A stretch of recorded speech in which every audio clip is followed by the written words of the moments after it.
Hi viewers, నమస్కారం. నేను మీ సిరి. Welcome back to నిన్ను కోరి. ఈరోజు కథ ద డెవిల్ డాగ్, ఎపిసోడ్ 97. మీ మనసుకు నచ్చే అద్భుతమైన కథ. కథ నచ్చితే లైక్ చేయండి. ఈ కథ మీకు ఎలా అనిపించిందో మీ అభిప్రాయాన్ని తప్పకుండా కామెంట్ చేయండి. ఇక కథలోకి వెళ్తే, భావోద్వేగంతో ఆరుహిని గాఢంగా కౌగిలించుకున్నాడు రణదీప్. ఎందుకు ఇలా నన్ను టార్చర్ చేస్తున్నావు? ఎలా చెప్తే అర్థమవుతుంది నీకు? I truly love you Aaruhi. నువ్వంటే పిచ్చి ప్రేమ నాకు ఇలా దూరంగా ఉండకు. I will die. రణధీర్ నోటి వెంట అలాంటి మాటలు విని షాక్ అయిపోయింది ఆరుహి. నోట మాట రాక అలాగే స్తబ్దుగా ఉండిపోయింది. కొన్ని క్షణాలకు తనని వదిలి దూరం జరిగాడు రణధీర్. ఐఎమ్ సారీ, నా కోపం వచ్చింది. నన్ను నేను కంట్రోల్ చేసుకోలేకపోయాను. వాష్రూమ్కి వెళ్ళి డ్రెస్, హెయిర్ సెట్ చేసుకుని వెళ్ళు అని అన్నాడు. ఆరుహి ఒక క్షణం రణధీర్ వైపు చూసి మౌనంగా వాష్రూంలోకి వెళ్ళి మిర్రర్ ముందు నిలబడి తనని తాను చూసుకుంది. రణధీర్ వైల్డ్ యాక్షన్స్ వల్ల తన జుట్టంతా చెదిరిపోయి షర్ట్ పై బటన్ ఊడిపోయి అస్తవ్యస్తంగా మారింది. రణధీర్ ఎందుకు ఇలా బిహేవ్ చేస్తున్నాడు? నేను దూరంగా వచ్చినా అతని పిచ్చి తగ్గలేదు సరికదా? ఇంకా పెరిగినట్టు అనిపిస్తుంది. ముందు కంటే ఎక్కువ పొసెసివ్ అండ్ ఎమోషనల్గా తయారయ్యాడు. ఆమె మనసంతా ఏదోలా అయిపోయింది. భారమైన నిట్టూర్పు వదిలి షర్ట్, హెయిర్ సెట్ చేసుకుని వాష్రూమ్ నుండి బయటకొచ్చి క్యాబిన్ నుండి వెళ్ళిపోయింది వేగంగా. తన బిహేవియర్పై తానే కోపంగా ఉన్న రణధీర్ ఆమె వైపు కూడా చూడలేదు. ఇదంతా తన క్యాబిన్ నుండి ఫోన్లో చూస్తున్నాడు నీల్. ఏదో సాధించినట్టుగా పగలబడి నవ్వాడు. రణధీర్ రూమ్లో అతను రావడానికి ముందే స్పై కెమెరా ఫిక్స్ చేశాడు. వాయిస్లెస్ స్పై కెమెరా కావడంతో వారిద్దరి మధ్య జరిగిన సంభాషణ అతనికి అర్థం కాలేదు. కానీ వీడియోలో రణధీర్ ఆరుహితో క్లోజ్గా మూవ్ అవ్వడం స్పష్టంగా కనిపిస్తుంది. మిస్టర్ రణధీర్ చక్రవర్తి, ఇప్పుడు నీకు అగనిస్ట్గా నా దగ్గర సాక్ష్యం ఉంది. నాతో పెట్టుకుంటావా? నేనేం చేస్తానో చూడు అని నవ్వుకుంటూ ఉండగా తన మనిషి నుండి కాల్ వచ్చింది. అఖ్తర్, పక్కన కేఫ్లో వెయిట్ చేయి, ఐఎమ్ కమింగ్ అని ఫోన్ పెట్టేసి కేఫ్కి వెళ్ళాడు. అతను వెళ్ళేసరికి అఖ్తర్ కేఫ్లో వెయిట్ చేస్తున్నాడు. నమస్తే నీల్జీ. అఖ్తర్ లేచి హ్యాండ్ ఇవ్వగా అతనికి షేక్ హ్యాండ్ ఇచ్చి ఎదురుగా కూర్చున్నాడు నీల్. చెప్పు అఖ్తర్, ఆ రణధీర్ గురించి అంత తెలుసుకున్నావా అని ఆతృతగా అడిగాడు. ఎస్జీ, రణధీర్ చక్రవర్తి నార్మల్ పర్సన్ కాదు, చాలా famous person and dangerous person. ఇంటర్నెట్లో కూడా ఆయన గురించి చాలా ఉంది. బిజినెస్ మ్యాన్ మాత్రమే కాదు, ఆయన ఒక అండర్వరల్డ్ డాన్ అని టాక్. నీల్ ఆశ్చర్యంగా చూశాడు. ఎస్ సార్, అతని గురించి కంప్లీట్ ఇన్ఫర్మేషన్ దీంట్లో ఉంది అని అంటూ అతనికి ఒక ఫైల్ అందించాడు అఖ్తర్. ఆ ఫైల్ అందుకుని చూశాడు నీల్. రణధీర్ ప్రొఫెషనల్ లైఫ్ డీటెయిల్స్తో పాటు పర్సనల్ డీటెయిల్స్ కూడా ఉన్నాయి. ఏంటి, రణధీర్కి పెళ్ళయిందా? ఆశ్చర్యంగా అడిగాడు నీల్. ఎస్డి, మ్యారేజ్ అయింది, కానీ అతని వైఫ్ గురించి ఎక్కడ ఎలాంటి ఇన్ఫర్మేషన్ లేదు. పెళ్లి ఫోటోలు, ఆ అమ్మాయి గురించి ఇన్ఫర్మేషన్ ప్రతిదీ పబ్లిక్కి, మీడియాకి తెలియకుండా దాచిపెట్టారు. భార్య పైన పిచ్చి ప్రేమ, ఓవర్ ప్రొటెక్టివ్తో ఆమెకు ఊపిరాడకుండా చేశాడని, అతన్ని భరించలేక ఆమె అతన్ని వదిలేసి వెళ్ళిందని టాక్. రణధీర్ చాలా డేంజరస్ జీ. తన జోలికి వచ్చిన వాళ్ళని నామరూపం లేకుండా చేశాడు. మీరు అతనితో జాగ్రత్తగా ఉండడం మంచిది అని హెచ్చరించాడు అఖ్తర్. అవేవి తలకెక్కించుకుని నీల్ పాకెట్లో నుండి డబ్బుల కట్ట తీసి అతని ముందు పెట్టి, వెళ్ళను అఖ్తర్, మళ్ళీ ఏదైనా అవసరం ఉంటే కాల్ చేస్తాను, ఇక నువ్వు వెళ్ళు అని చెప్పాడు. మనీ తీసుకుని అతనికి షేక్ హ్యాండ్ ఇచ్చి అఖ్తర్ వెళ్ళిపోగా ఆలోచనలో పడ్డాడు నీల్. రణధీర్ భార్య, ఆమె ఎవరు కావచ్చు? ఎవరైనా సరే, రణధీర్ తన భార్యను అంతగా ప్రేమిస్తే ఆరుహి వెంటెందుకు పడుతున్నాడు? భార్యకి తెలియకుండా కథలు నడుపుతున్నాడా? లేదా ఈ కథలన్నీ తెలిసి భార్య వదిలిపెట్టి వెళ్ళుంటుందా? ఏదైనా సరే, రణధీర్ నిజస్వరూపాన్ని అందరి ముందుకు తీసుకొస్తాను అని ప్రతిజ్ఞ పూని ఫైల్ తీసుకుని అక్కడి నుండి ఆఫీస్కి వెళ్ళిపోయాడు నీల్. సాయంత్రం అవుతుండగా రణధీర్ క్యాబిన్లోకి వెళ్ళి అతని ముందు ఒక కార్డ్ పెట్టి, సార్, దిస్ సండే మన హోటల్లో కాన్ఫరెన్స్ జరగబోతుంది. ఇండియా మొత్తం నుండి కొన్ని బిగ్ హోటల్స్ పార్టిసిపేట్ చేయబోతున్నాయి. మీరు కూడా ఒబెరాయ్ హోటల్ తరపున దానికి అటెండ్ కావాలి అని చెప్పాడు. రణధీర్ ఆ కార్డ్ తీసుకుని చదివి, ఓకే, కాన్ఫరెన్స్కి అన్ని ఏర్పాట్లు చేయండి.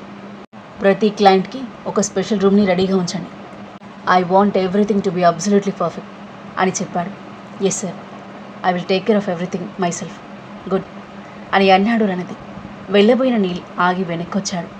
సార్, ఎస్టర్డే జరిగిన దానికి నేను క్షమాపణ చెప్పాలనుకుంటున్నాను. నేను మీతో అలా మాట్లాడి ఉండాల్సింది కాదు అని అన్నాడు.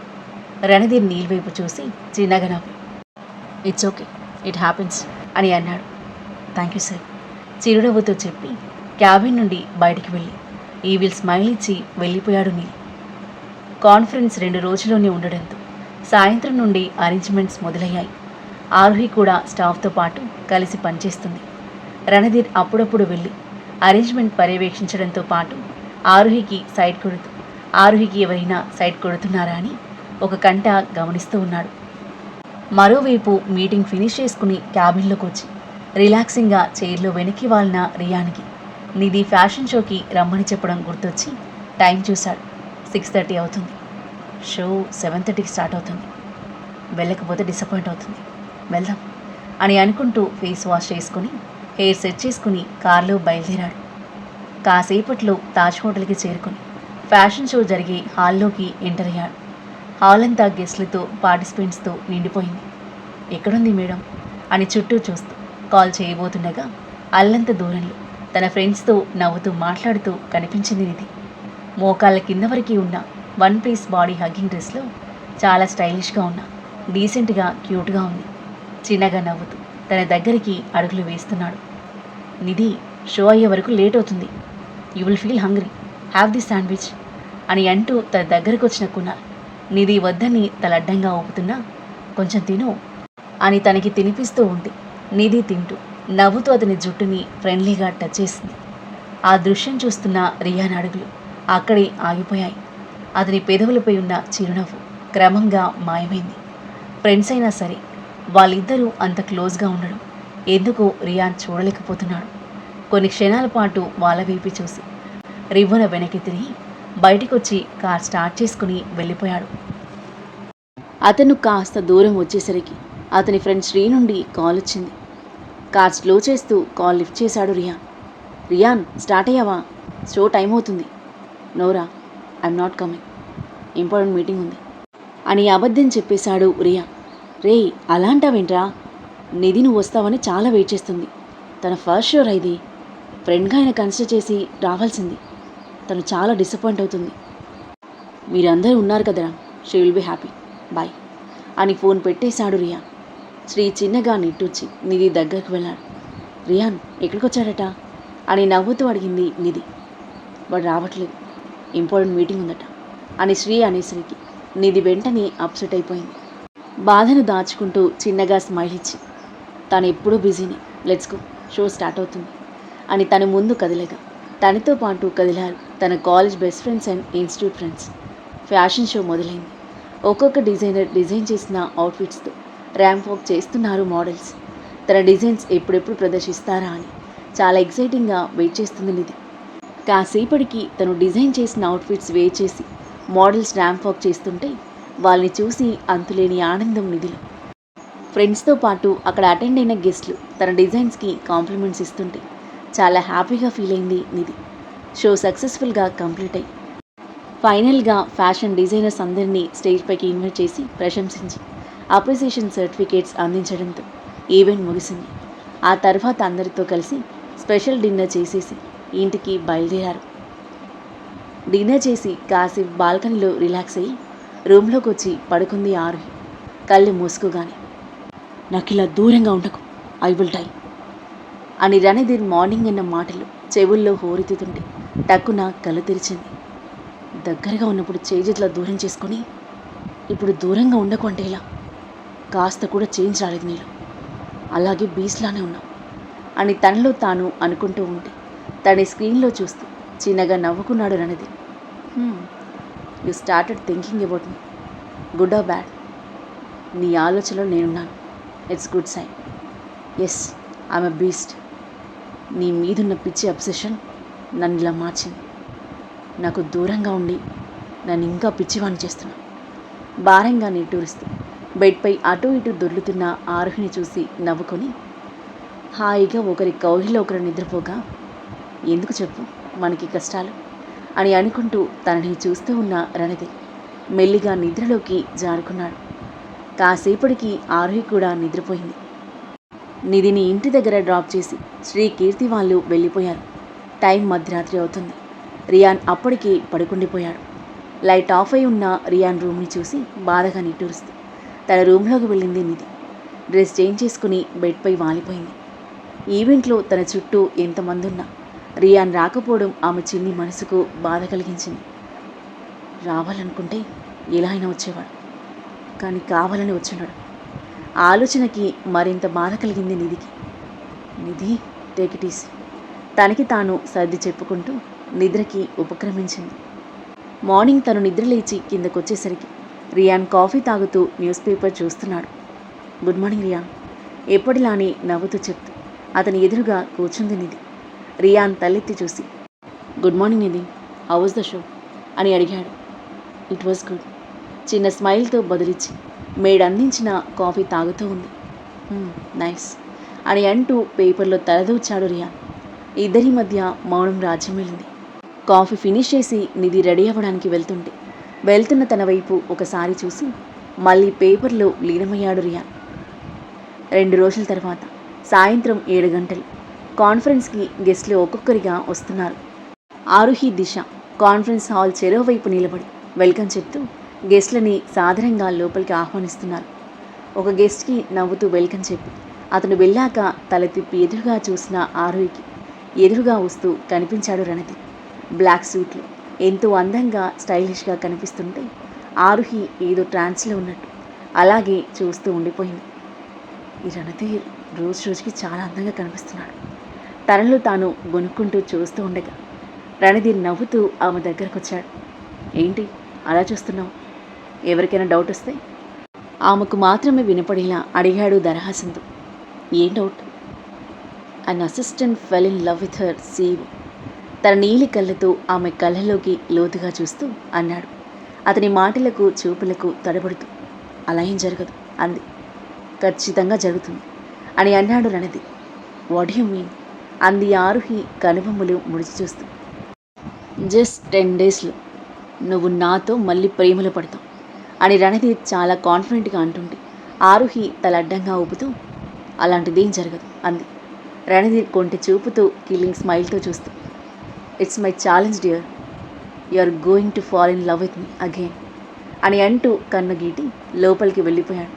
తెల్లబోయి అతని వైపే చూస్తూ ఉండిపోయిన ఆరుహి గెస్ట్ రావడంతో చూపు మరల్చుకొని అతని వైపు చూసి నవ్వుతూ చేతులు జోడించి ఆహ్వానించింది. రణధీర్ ఆరుహితో మాట్లాడి లోపలికి ఎంటర్ అవుతుంటే డోర్ దగ్గరుండి అప్పటిదాకా వాళ్ళని దొంగచాటుగా గమనిస్తున్న నీల్ టక్కున లోపలికి వెళ్ళిపోయాడు. కానీ అప్పటికి రణధీర్ షార్ప్ కళ్ళకి చిక్కుకున్నాడు నీల్. రణధీర్ లోపలికి వెళ్ళేసరికి బుద్ధిగా స్టేజ్ దగ్గర నిలబడి ఉన్నాడు. అతని వైపే చూస్తున్న రణధీర్ నీల్ తన వైపు చూసినప్పుడు తన దగ్గరికి రమ్మని చేత్తో సైగ చేశాడు.